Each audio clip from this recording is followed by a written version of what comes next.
is that instead of treating each proposition as a single entity, P or Q or whatever, we break each proposition into two elements, the subject and the predicate. Now, as I said last time, you can think of predicates in two ways. The simple way to think about them is the way that you talk about them in grammar, as everything in a sentence apart from the subject. So that's why I had you think of them as like sentences with blanks in them, where the subject would go. So for example, Kermit is green. Obviously Kermit is the subject, so the predicate would be everything else, which would be blank is green. Now the other way to think of predicates, the slightly more sophisticated way, is to think of them as properties of whatever it is the subject of the sentence. So that also works for Kermit is green. G stands for the property of being green. And actually in philosophy we talk about predicating things or predicating properties of entities. So you are predicating greenness on the subject of Kermit when you say Kermit is green. Okay. So that's the sense in which every proposition is now has two elements. And it's very simple so long as the subject is the kind of thing that you denote with a name. What kind of thing do you denote with a name? That particular cup, because there's only one. It's not just that there's only one, but it's that it's definite. Yes, so it would be all the things that we would normally denote with what we call names in regular life, like Kermit is a proper name.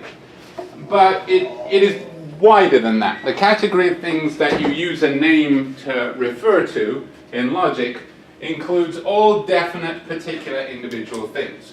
So this cup you would indicate with a name. So if I wanted to say this cup is yellow, I would do that, where that stands for this cup and this stands for blank is yellow. Things get complicated when the subject of your proposition is not the kind of thing that you denote with a name, is not a definite individual person, place, or thing. When it is a quantity of things, or when it is an indefinite thing, like some cup. If I said some cup somewhere is pink, well, I couldn't use a name to refer to that cup because it's not a definite one, it's just some cup. So I would have to use, when you don't use names to refer to the subject, what is the only other thing that you can use? A variable, that's right. A variable. So I would say something like this. Some cup is yellow. I would start like this. But I can't leave it like this because of the golden rule of variables, which is what? You can never have a variable without a quantity. Without a quantifier, yes. That's right. You can never have a variable that is outside the scope of a quantifier. How many quantifiers are there? Two. These correspond to the two kinds of quantity that we came across when we first did categorical propositions way back when. That is, all, universal, or some, which we called particular back then. So, there are only two kinds of quantity. So, obviously that's a huge simplification. I mean, because there are an infinite number of quantities if you're talking in terms of numbers of things.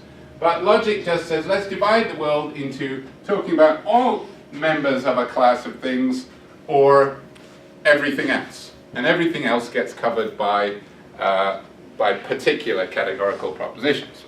Now, the two quantifiers are referred to as the universal quantifier and the existential, for reasons that we went over last time. Okay. So,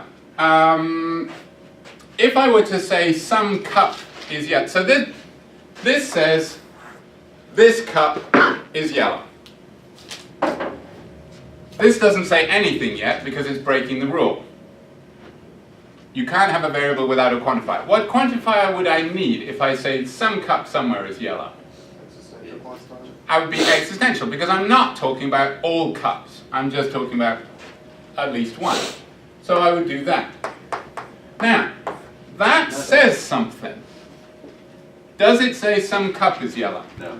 What does it say? Something is yellow. Something is yellow, that's right, because the big difference between, well, there are two big differences between names and variables. Both of them function as the subject of propositions.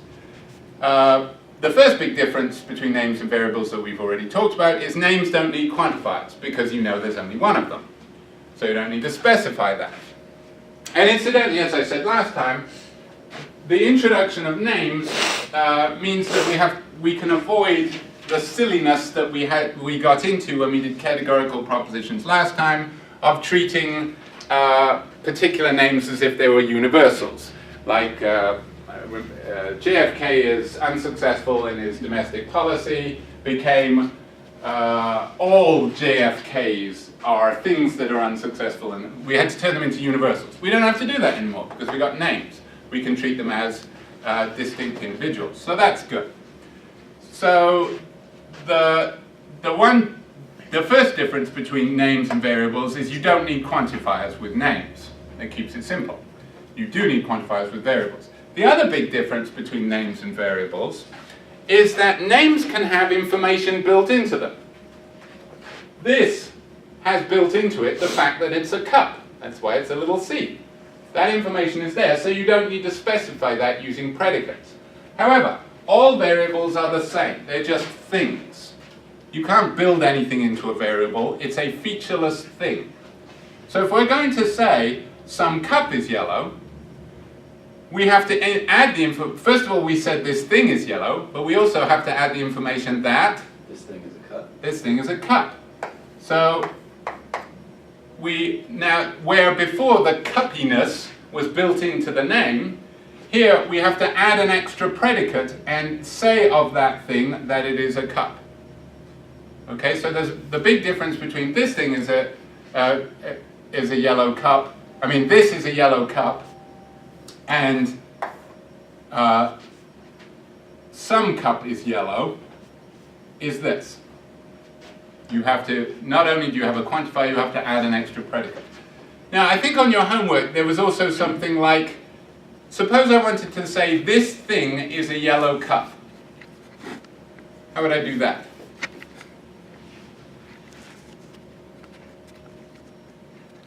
Would I use names or variables? You can use a name in that context. You would use a name. Even though I'm saying this thing, and we think of variables as things, it's this. This is the appropriate word. It's a definite individual thing. So I would use, let's say T for thing. Now, because I'm saying it's this thing, I have to specify both that it is yellow and that it is a cup. So this cup is yellow. This thing is a yellow cup, and this is some cup is yellow, or a cup is yellow. Okay? All right. Now, also last time, we went over the 4 types of categorical proposition and how they look, how we symbolize them in predicate logic.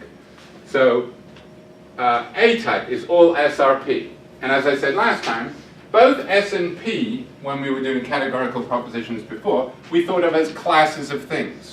Well, the way we're dealing with classes of things now is as predicates. So even though P actually stands for predicate and S stands for subject, both of them are treated as predicates.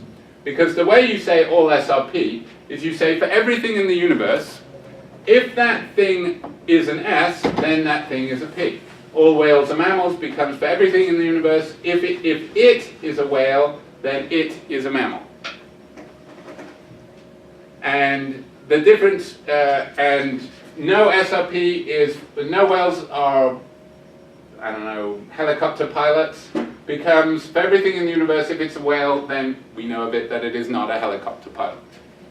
Some SRP, now the big difference between the universal and the existential claims, besides the fact, the quantifiers, is that we treat the universal categorical propositions as conditionals. Because otherwise, why don't you want to say this? That says everything is S and P. Yes, so this would say everything in the universe is a whale and a mammal.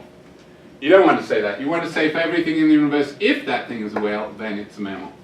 Whereas we do want to say, if we say some cats are cute, we say there exists at least one thing such that that thing is a cat and that thing is cute. Now, I also talked about the scope of quantifiers. The golden rule for variables is they must be within the scope of a quantifier. The scope of a quantifier is exactly like the scope of a tilde, as I said last time. So, what does this tilde apply to? The whole thing or just P? Just P. If I want it to apply to the whole thing, I have to put parentheses around it. Same deal with quantifiers. So this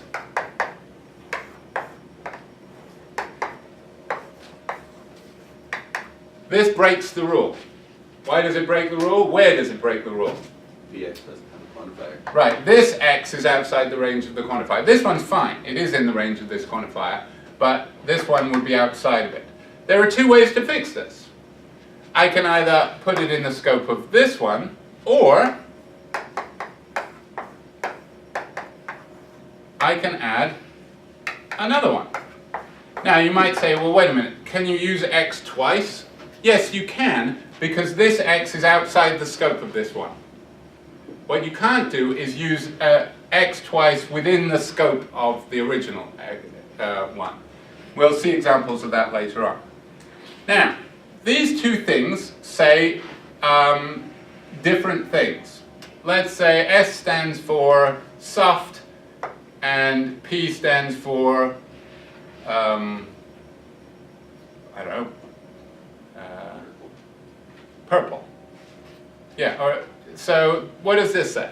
Some things are soft and purple. Yes, this says some things are soft and purple, like your scarf. What does this say? Some things are soft and some things are purple. Right, what's the difference? They're talking about two individual things for each quantifier. Right. It's not the same thing that is soft. It might be, but it's not necessarily the same thing that is soft and purple. So this says some things have both of those properties. It's the same thing if it's in the scope of the quantifier. So there is something that is soft, and that same thing is also purple. Whereas this one says there is something that is soft, and there is something that is purple. Are they the same thing? Not necessarily. So you're talking about two different things there. That's the difference. Okay? But both of these are grammatically correct. They say something. They don't fail to say something. Whereas this breaks a grammar rule. That is grammatically incorrect because it doesn't, because this one is outside the range of a quantifier. All right. Now, most statements that involve predicate logic will fall into one of these four categories. Very occasionally you will have things that don't. So for example, if you're just talking about things, then you won't need two predicates. So look, open your book to page 414.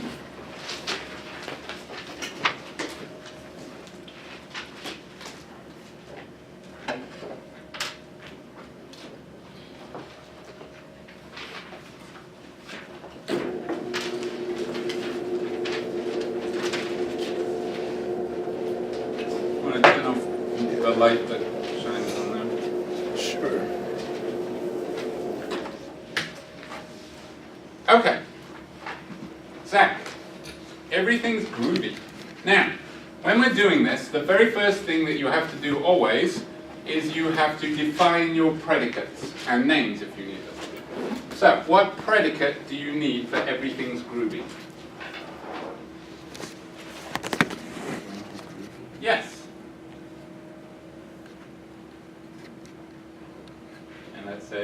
Let's use G for that, because it makes sense.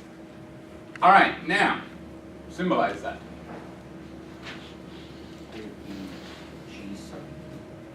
No, it would not. You're going to have to use a variable. Why are you going to have to use a variable? Right, everything is not the name. I mean, if everything is the name of your dog, then yes, that would be okay. You know, you point to him and you say everything is groovy. But everything in this case refers to everything. So, you're going to use a variable. And if you have a variable, you also need, which one? Universal. That's right, because it's everything. Now, that is the correct symbolization of everything is groovy. And it doesn't actually look like any of the four, because it doesn't have a conditional or a conjunction. But that's okay, because you're talking about everything is groovy. If instead you were going to say everyone is groovy, you would need another predicate. What is the other predicate you would need? I'll give you a clue. He. Is a person. Blank is a person, yes. Because when you're talking about everyone, what you mean is every person is groovy. Now, if you now have two predicates, it becomes an A type. So if it's an A type, it's going to look like that. You're going to have the universal, and then the main connective in the parentheses is going to be the conditional. Fill in the blanks. What goes here before the conditional? P sub x. Yes. And then what goes here? G sub x. Yes, so this says, if you read it back in Logic Keys, it says for everything in the universe, if that thing is a person, then that thing is groovy. That's everyone is groovy. But whereas if you're just saying everything is groovy, you don't need a conditional because there's only one predicate. All right, number 2. Brian. S is blank smells. You get the less salubrious one. And then backwards E sub x. And then S sub x. Do I need to put parentheses around SX? No. No. So just like with a tilde, you wouldn't need to put parentheses around this for a tilde, you don't need to do it for a quantifier. Yes, something smells. Number 3. Jordan. Phone is on a roll tonight. Lucky Tom.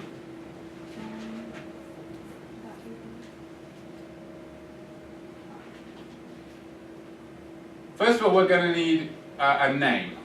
So T. Big T or little t? Little T. Little t because it's a name for Tom. All right. Then we will need a predicate. R is on, or blank is on a roll. Thank you. Blank is on a roll tonight. Now, it's a bit odd doing these before we've introduced what we're going to go on to later, which is relations and multiple quantifications. Because once you've learned that, there would be a different way of symbolizing this. But for now, let's just use that. So would that just be like Don't overthink this. that? Is it just capital R little T? Yes, it is. Oh, okay. Because you're saying of, you're talking about, the subject is Tom, and you symbolize him using a name, and you're saying of him that he's on a roll tonight. So it's that simple. Let's do number 4. Samantha. Some galaxies do not have a spiral shape. Okay, so what predicates are we going to need?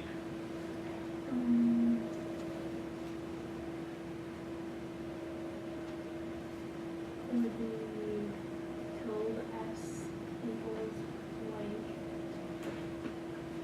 Wait a minute. Spiral shape. Yeah, S, so big S is blank has a spiral shape. When we're defining the predicates, we don't need tildes involved anywhere. And then How about G? it would be galaxies. Blank is a galaxy. Now, notice that when I'm defining the predicates, I define them in the singular, because if you read it back in Logic Keys, you're only ever talking about one thing at a time. So even if you're saying for everything in the universe, you're taking it one at a time. So for everything in the universe, that thing is groovy. It is true of everything that that thing is groovy. So even though this is saying some galaxies, I'm going to be applying the feature of being a galaxy to one thing at a time, which is why I define it in the singular. All right, now that's the predicates we need. Now tell me, if you had to say which of the 4 types of categorical proposition this is, which one is it? What was that? Oh, that's right, it's an O type. So we know what an O type looks like. It's which quantifier? It's the backwards E. The existential one. And then we know there's going to be an ampersand and there's going to be a tilde involved. All right, so you just have to fill in the blanks. It would be G little x and then press the Y. Yes, there is something. There's at least one thing such that a thing is a galaxy, and it is not the case that that thing has a spiral shape. That is the logical equivalent of some galaxies do not have spiral shapes. Good, number 5. Sam. Every cloud has a silver lining. If only. Capital C. Blank has silver lining. Well, I thought when you said C, you were going to say blank is a cloud. Let's do that. That makes more sense to me. So let's say S for blank has a silver lining. Not that there's anything wrong with what you did, it's just a little bit confusing. All right. Yes, that's all the predicates you need. So what type is this? A, E, I, or O? A type. So we know what that looks like. It's going to be universal, and the main connective is going to be a conditional. Just fill in the blanks. Capital C. Then S. Yes. For everything in the universe, if it's a cloud, then that thing has a silver lining. All right, number 6, Brandon. Jennifer is either at the office or on her way home. What predicates do we need? At the office or Jennifer? No, Jennifer is the name, that's the subject, so that doesn't get built into the predicate. It's blank is at the office. Blank is on her way home. Yes, and it's a little odd to say her there, but we can't really say blank is on blank's way home. So let's just say blank is on his or her way home. His, her, its. Could be a homing pigeon. Or, I don't know, a missile. Let's hope it's not on its way home. All right, so how would you do that?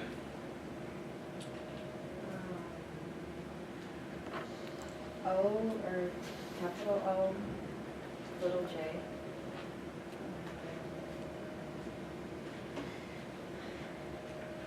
It's not going to be one of the standard ones, right? Not one of the, Right, why not? there's an or. Not just that. It's not going to be a categorical proposition because it doesn't involve any quantifiers. Because it's just talking about Jennifer. Okay, so then or sign, capital H, and little j. That's right. And again, this is one of those cases where the original sentence only says Jennifer once. But when you symbolize it using predicate logic, because you're saying 2 things of Jennifer, you have to use Jennifer twice to say each of the things. She's either Jennifer is on her way home or Jennifer is at the office. Other way around, but you know what I meant. Let's do number... Yeah, let's do number 7. Hunter. Some pictures are good hitters. P, and then blank are good hitters. Blank is a good hitter. They're good hitters. No, wait a minute. No, blank is a pitcher, I think would be more appropriate there. Okay, so that's 1. P for blank is a pitcher. And H for blank are. Blank is. Blank is good hitter. Now, there are some reasons for splitting that, and some reasons for not splitting that. If we were to split that, what would we split it into? is good and is a hitter, yes. And if we were to say, I don't know, let's say, is an athletic hitter, it would make sense to split it into blank is athletic and blank is a hitter. Why is it actually in this case, why would it be a little weird to have good be a separate predicate? Because if you say it's good, good. Exactly, because this is one of what we're doing now is taking a little philosophical sidebar. In logic, we make various simplifying assumptions. One simplifying assumption is that predicates can be applied to different subjects. The same predicate can be applied to different subjects. So, you know, you can say of Joe that he's a hitter, and you can say of Jane that she's a hitter. That's fine. But when you say of Joe that he's good, and my cup that it's good, something weird is going on. And the weirdness is the property good. What is strange about the property good, as different from, say, the property of being yellow? Multiple meanings. Depending on, Context. yes. So in other words, you can say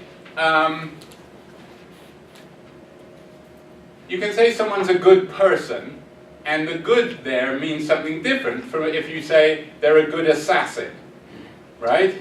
In fact, you might say they're kind of contradictory. If someone is a good assassin, it's very unlikely that they'll be a good person. So goodness is relative to the subject, which makes it a little tricky to deal with in predicate logic. One way to deal with it is to just think of the property of being a good hitter as a single property. But if it was like athletic or yellow or something like that, those are the kind of properties where we think their meaning doesn't change depending on the subject they're applied to. So let's just keep it simple. Is a good hitter. All right, Hunter. What type is that? A, E, I, or O? I. So we know what that looks like. Backwards E, little x, and then P of x, and H of x. Am I done? Oh, we need parentheses. That's right. If we did split it out to, and we said G is good, it would simply look like this.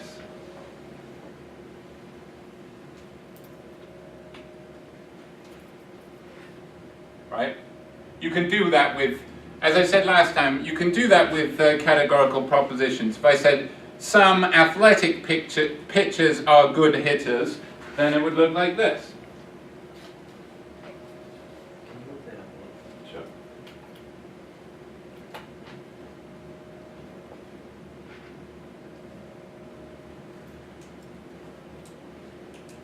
So the same basic structure is there.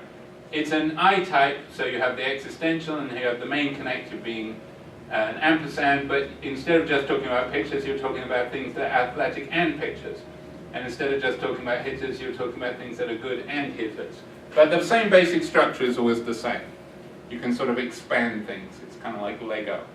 You can just stick on extra properties in the appropriate place. All right.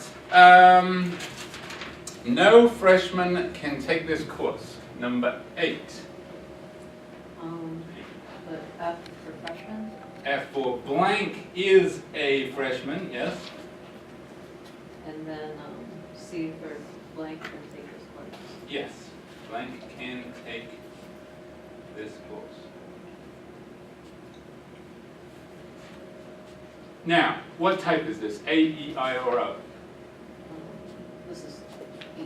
E. So we know what that's going to look like. It's going to be universal, main connective, and immediately following the conditional is going to be tilde. Those two always go one after the other. That's something that's going to be important later on. So there's never anything between the conditional and the tilde in an E type. Those always go one after the other. So that would be F of X, then tilde C of X. Yes, for everything in the universe, if it's a freshman, then it cannot take this course. All freshmen are its. They only acquire personhood in sophomore year. All right, number 9. This one's a tricky one, so have fun with this one, Don.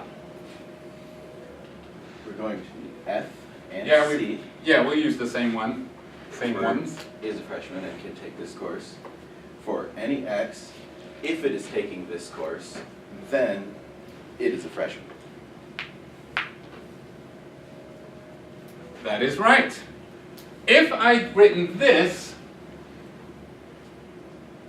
as one might be tempted to write, what would that say? If it is a freshman, then it's taking this course, or can take this course. Yes, all freshmen can take this course. This would say all freshmen can take this course. This says only freshmen can take this course. Do you remember when we were doing if and only if? Remember that? Necessary. And the effect of the word only? The effect of the word only was to do what? Switch the subject and the predicate.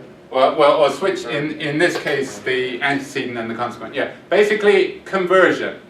Well, it has the same effect here. The word only, so when it's all, because actually all A-types are conditionals. They're if-thens.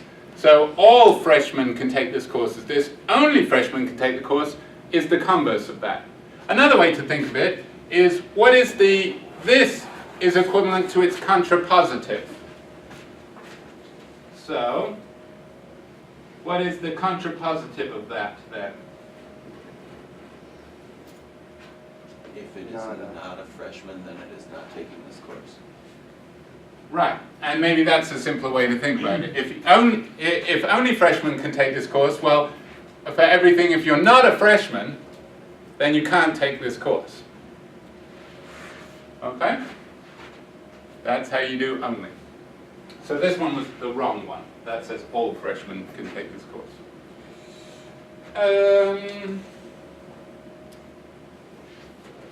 Let's do number 12. Ethan. Well, all is well that ends well, What is that? in terms of what? In terms of what, where do the words come from? The sentence, I know the answer. I'm not exactly sure what you're asking for. Oh, you mean like blank? No, All's well. you're thinking logically. I just mean, where does the phrase all's well that ends well come from? Oh, I don't know. Who's heard that phrase before? Only when it does. I think we all heard it. I just don't know where it's Where it from. comes from. Nobody knows? It's a Shakespeare play. Oh, You know these things.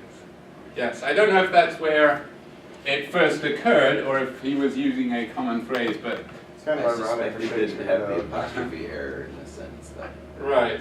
Yeah, I don't, they would have spelt it very differently, probably with double U's instead of double L's.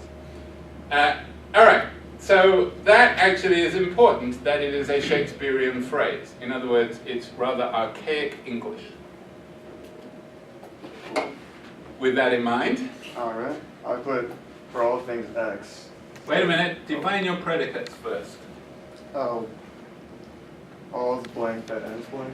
No, All is, oh, no, because the all, of course, is going to be handled by the quantifier. It's not built into the predicate. So let's say W stands for blank is well, and E stands for blank ends well. So I said for all things X. Universal quantifier.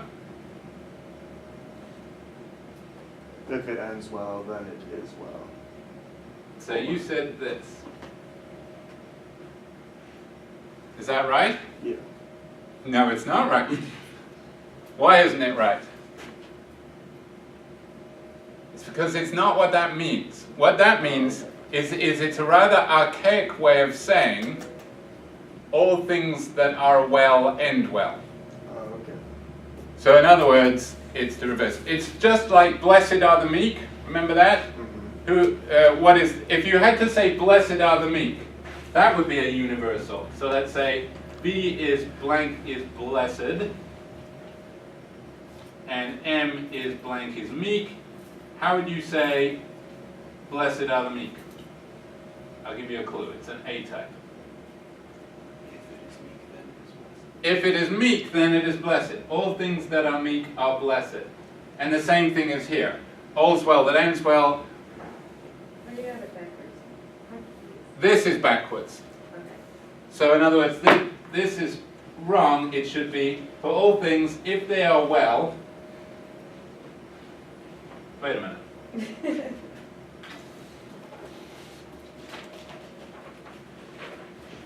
I apologize, Ethan. I've just been talking out of my ass. You were exactly right.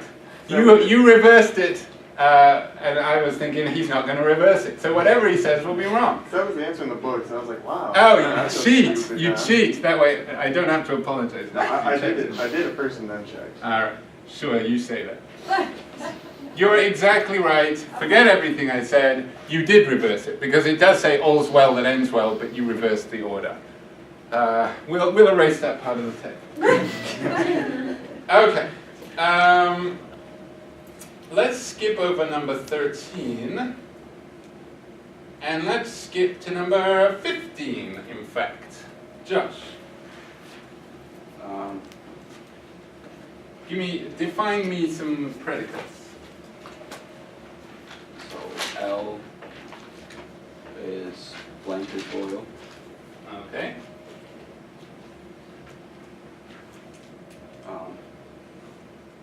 And F is blank is fierce.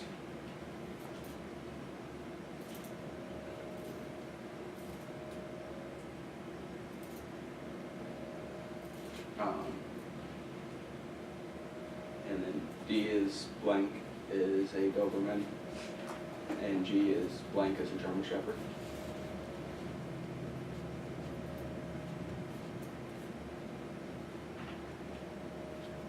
Now notice, we mustn't be too literal here, because that says two things, two adjectives really, German and shepherd.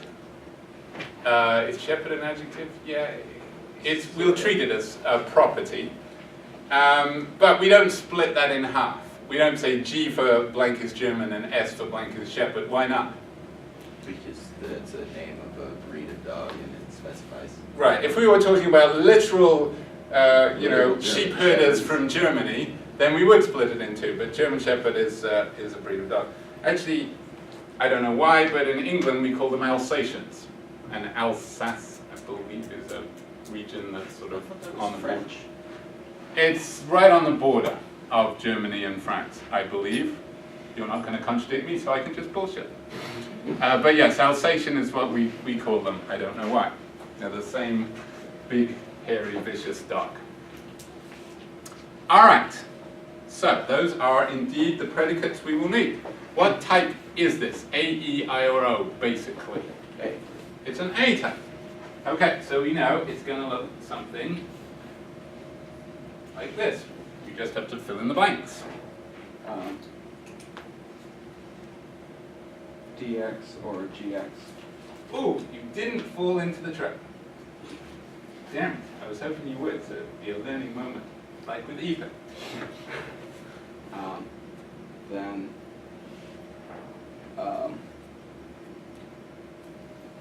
LX and FX. Now, what we should notice is something we've seen before, back when we were doing categorical propositions. Where does the word or, we have an or here, but there's no or in the sentence. There are two ands.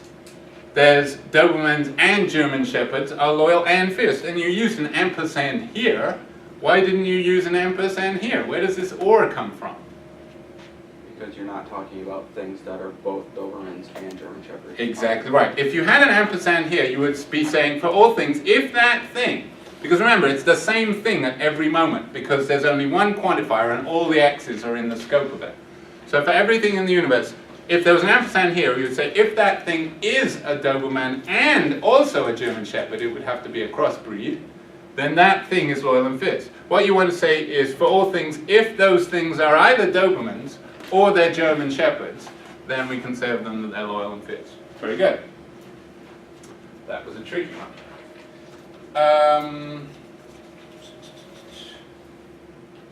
Yes, let's do number 17 then. Some people who can't swim enjoy sailing. All right, so what predicates will we need?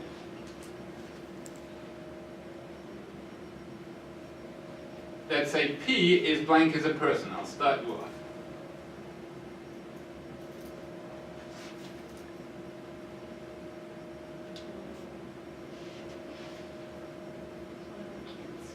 Well, how about we say S is blank can swim? Because I like predicates to be positive things.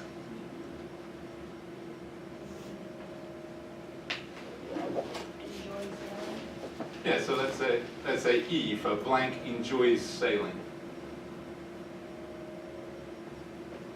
Apparently in the old days, it was actually fairly rare for sailors to be able to swim. You know, when everybody went around on big wooden boats, most of them couldn't swim. Apparently they thought that it was bad luck if you learned to swim, because then that would imply that you would need it. So when they did need it, they just drowned. Well, it's Good times. Of course, they were all dying of scurvy anyway, so probably it was sweet relief. All right, what type is that? A, E, I, or O? An O type. No, it isn't, actually. Although it says can't swim, the thing that it is actually what we're saying about them. Well, let's put it this way. What's the quantifier we're going to need? Existential or universal? Existential, because it's some. Now, so what goes here? In other words, we're talking about a certain group, and then we're saying something about them. What is the group? People who can't swim. Right, so notice that the negativity, the tilde, comes in the first part, but we're saying something positive about them, which is why it's not an O type. If it was an O type, the tilde would be here. But we're saying of this group that they do enjoy sailing. So it's an I type. So we would say that's the enjoy sailing part. So what do we put here? EX and not SX. That's right. And one more thing to finish it. Parentheses. Parentheses. That's right. So there is something. It's a person, and it doesn't, and it can't swim, and it enjoys sailing. That would be the logic he used for it. Okay. I'd say that something's foolish, but whatever. Yes, I would too. But they could have life jackets on or something like that. And after all, you got to die sometime. All right. Now we are going to move on to a topic which I think is the hardest in the class. We're going to do more after this, by the way. We're going to do proofs in predicate logic. That's the sort of culmination of everything, is to take proofs which we've learned to do and predicate logic which we're just learning to do and smush them together into one big enjoyable lump. But before we get there, we're going to do symbolizing of a kind that is about as complicated as it gets. Now, not everything that you're asked to symbolize in this section will be complicated, but it can get complicated. And this is the topic of how to deal with relations. You've had to deal with relations over Thanksgiving, probably. I'll explain what I mean. So far, we've just been talking about what are sometimes called one-place predicates, or simple properties, like is red, is yellow, is good, is fast, enjoys sailing. Actually, the last of those could be an example of what we're about to do. But imagine, first of all, there are relations like is older than. Suppose I wanted to say Joe is older than Anne. How would you do that? First of all, there are two subjects. There are two names involved. And the only way we can do it now is we would have to say one property is true of one of them and another property is true of the other. We could say Joe is old and Anne is young. But that doesn't really capture what we want. We want to say that Joe is older than Anne. You know, it could be only by a second. They could have just been born. They're twins that have just been born and Joe came out first. So it wouldn't be true to say that Joe is old. How do we deal with it? And, well, there are also cases of verbs that don't just have a subject. Every verb has a subject, like runs. Joe runs. That would be easy. We would do R for blank runs, and we'd do J for Joe, and it would just be that. That's easy. But then there are verbs that have not just a subject, they have an object too. I'll give you an example. Here's an example of a verb that just has a subject. Loves. So suppose we wanted to say Romeo loves. How would we do that? How would we symbolize Romeo loves? LR. Yeah. Big L, little r. Easy. But suppose we wanted to say Romeo loves Juliet. We're on a Shakespearean kick today. Would this do it? Would that say Romeo loves Juliet? No. What does that say? Romeo loves and Juliet loves. Why doesn't that capture the same information as Romeo loves Juliet? Well, that just says that they're both experiencing something. It doesn't say that they're pointing toward each other about it. Yeah. Juliet might be in love with Jose. And actually, it doesn't say what we want to say, and it says something we don't want to say. Because if I say Romeo loves Juliet, what haven't I said? That Juliet loves him back. You know, we could have tragedy here. It's unrequited. So this says that Juliet loves, which we don't want to say. I mean, maybe she does, but that wasn't what the original said. And also, neither of these specify that they love each other. So that is an example of a verb that doesn't just have a subject, it has an object. How do we deal with that? Well, now we get to the reason why I've insisted on you saying the blanks. Because now we're going to deal with two blank predicates, or two place predicates. So what we want is a two-place predicate, which is blank loves blank. Okay? Now, so, the way we... Now don't write this down, because it's wrong. You might assume that Romeo loves Juliet would look like that, with the Romeo coming before the loves. But no, the predicate always has to come first. So Romeo loves Juliet would have to be like that. What does this say? Juliet loves Romeo. Juliet loves Romeo. In other words, the order of these things matters. What comes first goes in the first blank. What comes second goes in the second blank. So the first one is the subject of the verb, the one doing the loving, and the second one is the object of the first one's affections. Okay, what does this say? Romeo loves himself. Romeo loves himself. Romeo is a narcissist. Okay, so far so easy. How would we say Romeo loves something?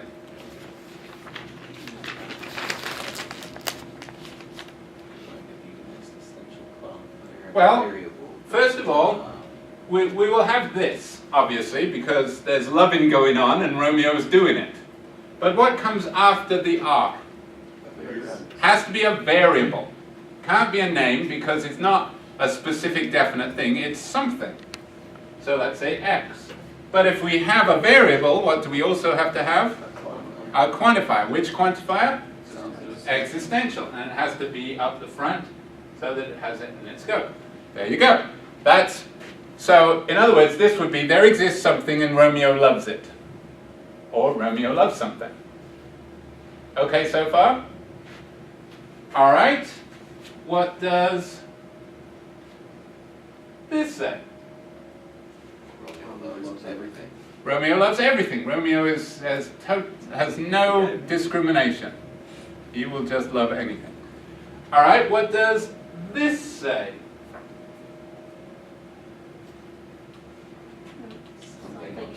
Something loves Romeo. Good. Now, suppose we want to say Romeo loves someone. How is that going to be different from that? That's Romeo loves something. If we want to say Romeo loves someone, what's going to be the difference? You have to define that thing as a person. We have to specify that that thing is a person. How are we going to do that? You're saying big P, little x.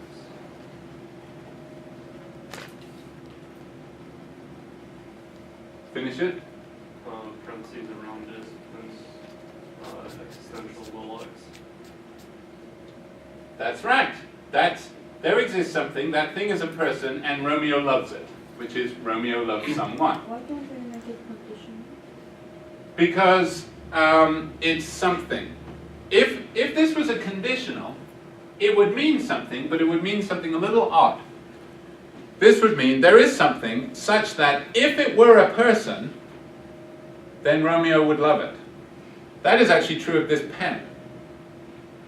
Because it's true of this thing that if it were a person, Romeo would love it. It's not. But if it were, Romeo would love it. We want to instead say there really is someone, and Romeo loves it. Which is, of course, an I type, right? It ends up being an I type. So if we say Romeo loves everyone, it will be a conditional. Yes. In fact, what does this say? Be careful.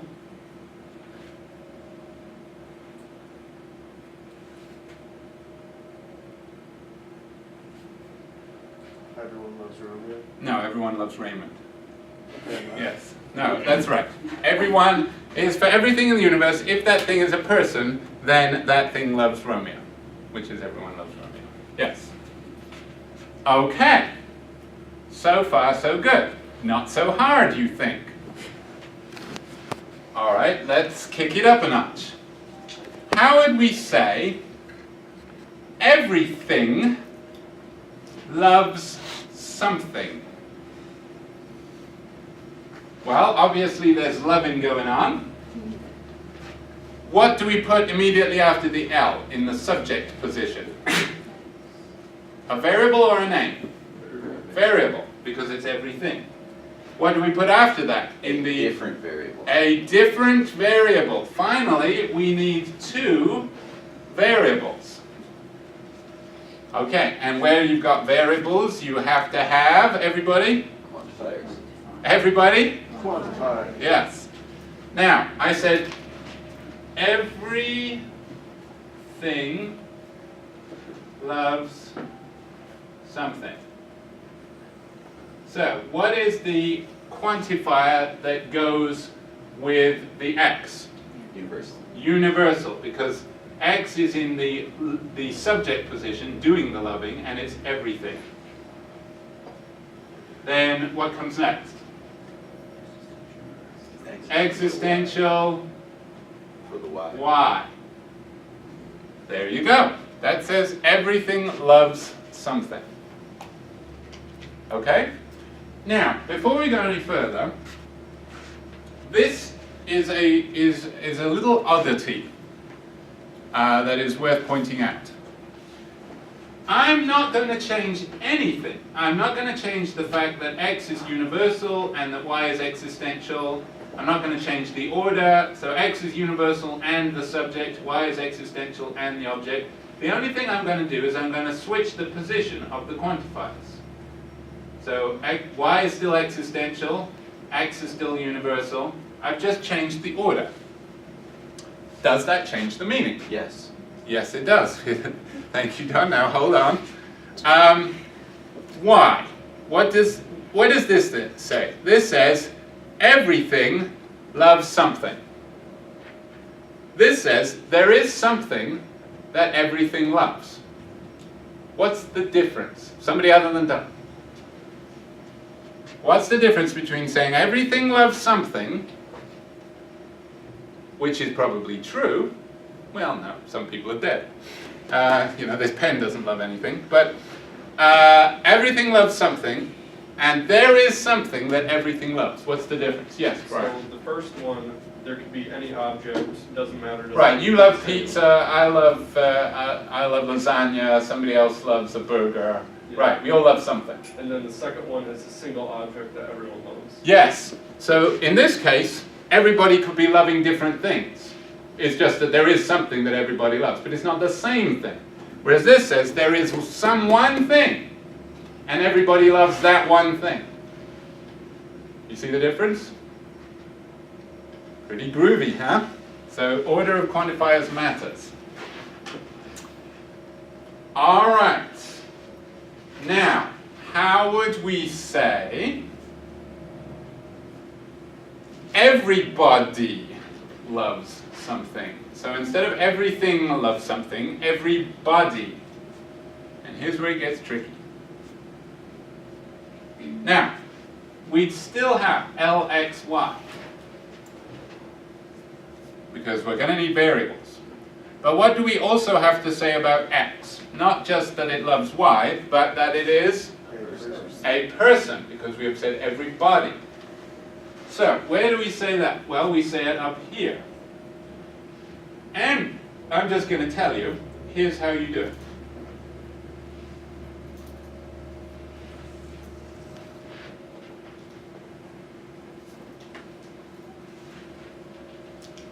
The quantifiers have been separated. No longer are the quantifiers neatly up front. Why? That's just the way it is. So,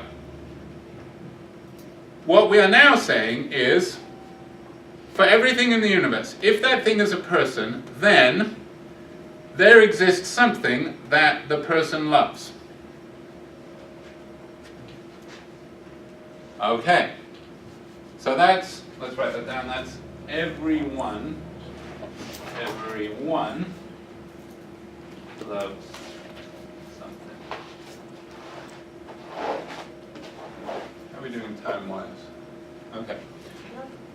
Now, how would we say everyone loves some, you know what's coming next?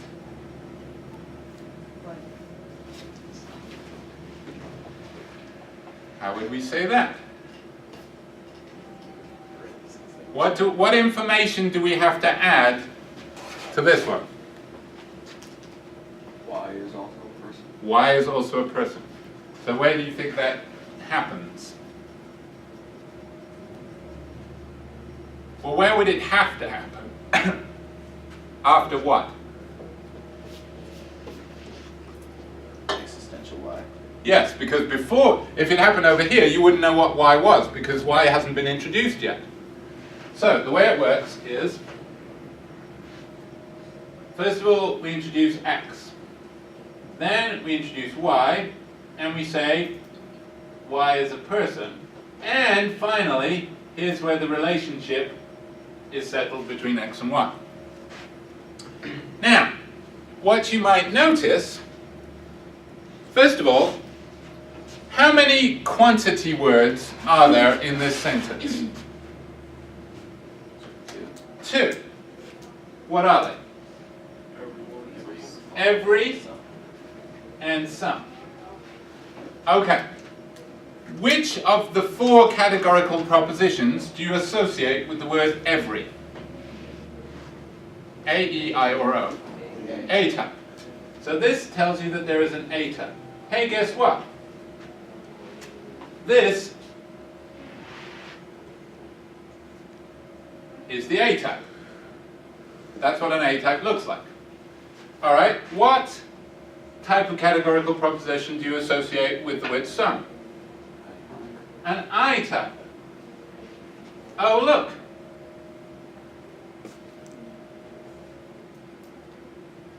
That's the I type. So the A type is the main thing because it comes first, and the I type is the lesser thing, but notice it's sort of nested within the A type. So when you get more than one quantity word, you've got more than one, unless you're just talking about things. If you're just talking about things, it's fairly simple. But if you're talking about anything other than things, like you're talking about persons, then you're going to have a categorical proposition.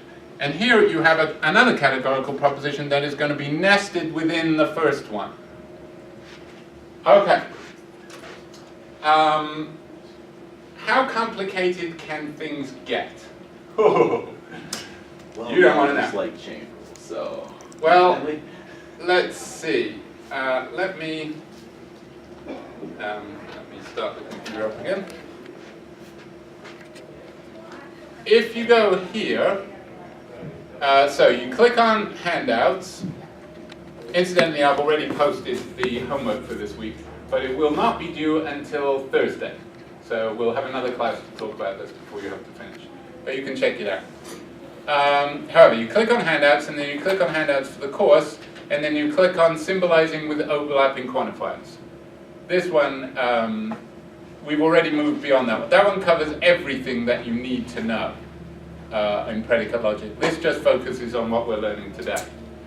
And it's kind of a colorful, where is it? This is what it looks like. So it's a colorful handout. And what I'm telling you now is covered in detail in that one. We've got 5 minutes, don't stop packing up. All right, so the way to symbolize sentences like this. No one can please everybody all of the time. First stage, which I don't mention here, is actually you need to specify your predicates. So I call that step 0 or step 1/2. What are the predicates you need? First of all, if you see the word one, you know you're going to need what predicate? I'm going to have to do it. Yeah, or X is a person. You're going to need blank is a person. Okay, so if you see the word one, you know that there's going to be a person involved. What else? What are the other predicates you need? Unfortunately, something else that begins with P. Please. Let's use the word L for that. How many places in that predicate? Yes, that is actually a 3-place predicate. The first one is blank can please the second one. So this is the person doing the pleasing, this is the person being pleased. What is the third place? At a time. So it's blank can please blank at blank. That is a 3-place predicate. Don't worry, that's as far as we go, because we only have 3 variables, x, y, and z. We can only handle 3 places. It's not going to get more complicated than that. What else? We need one more predicate. Well, let's go as far as we can and see where we might need it. So, step 1, identify the quantity words. No, every, and all. That tells you there are how many categorical propositions involved? 3. What is the main one? A, E, I, or O? E. E. So you know what an E looks like. An E looks like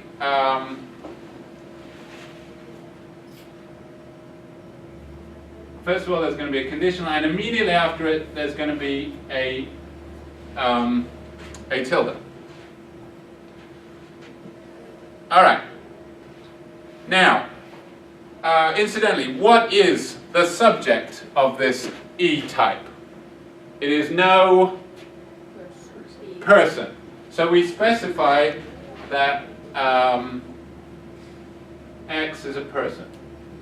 And then we have the conditional. And right at the end, we're going to have the pleasing or lack thereof. And we're going to have an X first. So that's the A type.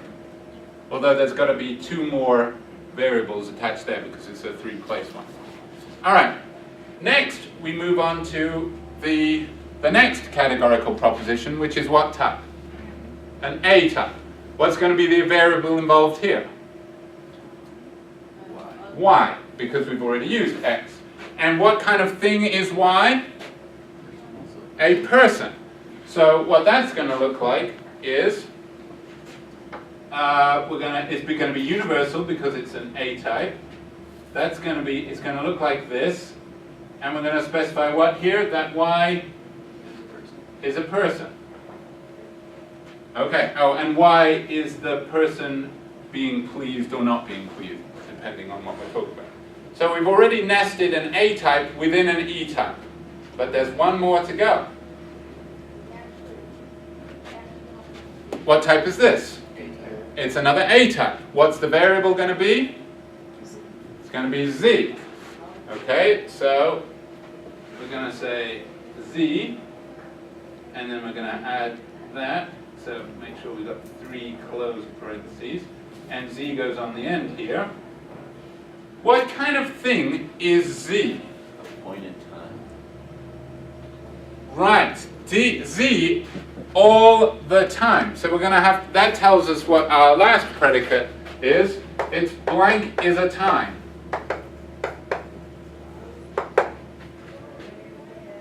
And we have to specify that Z is a time. So we say TZ. And then we have the conditional there because it's another A type. That is how you would deal with something like that. And this is what you would produce. Now, we'll try and see if it makes sense when we read it back. For everything in the universe, if that thing is a person, then it is not the case that for all people at all times, the first person pleases the second person. Is that saying the same thing as nobody pleases everybody all the time? You'll have to take my word for it. Let's just have a look and show that that's what we arrive at on the handout. Where is it? Yeah.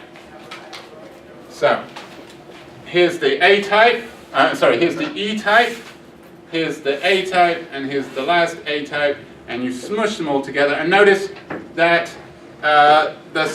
the nested ones come after the main connective of the, or after the tilde if it's negative, of the ones that they're nested within. And this is what you end up with. All right, we'll do much more on that next time.